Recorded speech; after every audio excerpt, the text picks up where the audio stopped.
welcome to Author U and our audiences. So tell us about how you got here and what it is in radio that's so powerful. You know, Janet, I really thank you for allowing me to chat about this. I really feel that radio is an overlooked medium, and how I got here was that I was a publicist for more than 30 years on many different things. You have me to thank for the worldwide poker phenomenon. But about 5 years ago, I switched into personal growth to develop my own book. And when I did, I realized that my book was in the spirituality area, the art of conscious creation, but there really wasn't a great way to reach all the personal development, personal growth media, radio shows. And so I set about putting together all of those different shows for myself so that I could promote my own book. And when I did, I realized that this was an avenue that other authors could use. It was so important to be able to congregate all of that media in one place so that it would be an easy and effective way for an author to reach that market and saturate it very quickly. And so I put together a list of 2,000 personal growth radios that are specifically interested in authors that have to do with spirituality, general personal evolution, success principles, health, anything that falls along that line. And I'm a big believer that not only is the broadcast media important, which is a large part of the segment, but also the internet radio. And this is an area that really has been disregarded by a lot of people who say, oh, it's just internet radio, but many of these internet radios have huge numbers, and they actually really do sell books. But with some of the other benefits of internet radio are you generally get an hour, and you get to, the host will often help you sell your book because they've read the book, which is not true generally in broadcast media. And you get to sell everything else in your funnel. Not just your book, but your opt-in and any of the other products you have, coaching products, teleseminars, and other things.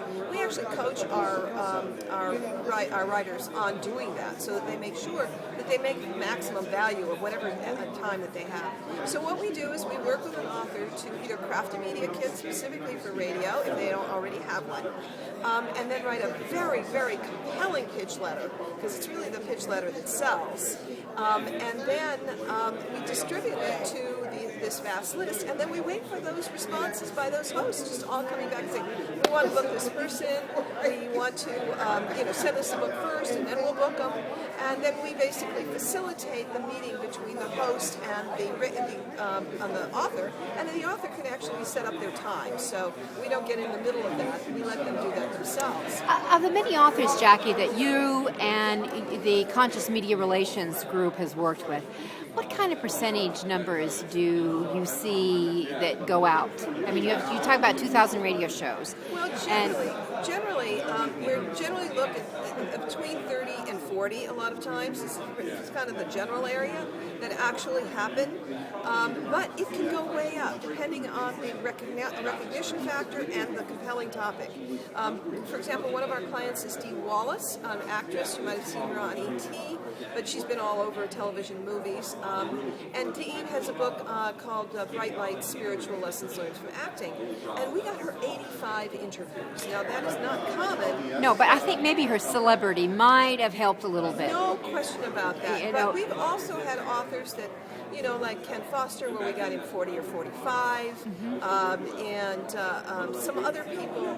It really depends on how compelling the subject matter is, and having a little bit of recognition for the author also, bumps it up a little. Exactly. So how about on Ken Foster? Let's use him as an example. What was the title of his book?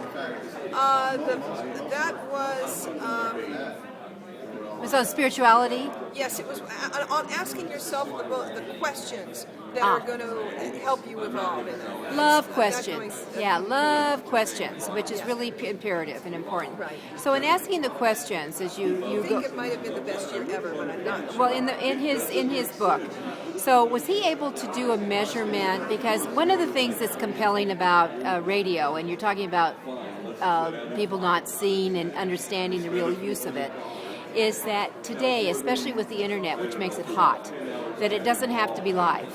that people download it and listen to it later on, so you have a much longer life to your words. It's not that's 3 minutes instantly, or that 15-minute interview that's here now and gone now. Absolutely, and you do have, and not only that, it oftentimes runs more than once. Yeah. An author a host will bump it again 2 or 3 different times. And these hosts, they really are very aggressive now on social media. So they are building real significant audience in many cases. And I actually, I just did one for myself on my new book, Practical Conscious Creation, which we took to #1 on Amazon and hot new titles last week. But on my new book, Practical Conscious Creation, I actually am sort of watching the book scan figures to see, when I'm getting a bump. And I can definitely see when I've done 2 or 3 interviews in a week, where I can see a lift in my sales, 30, 40, 50 books.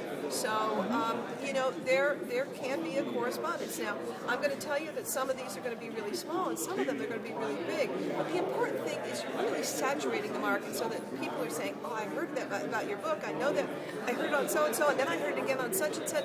It's like you're everywhere.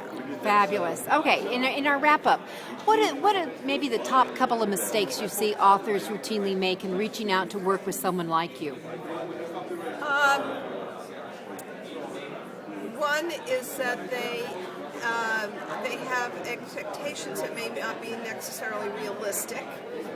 They want to be on coast to coast, for example, and their book may not actually be a caliber of something that would be that appropriate. So you have to be realistic as to where your book is going to resonate.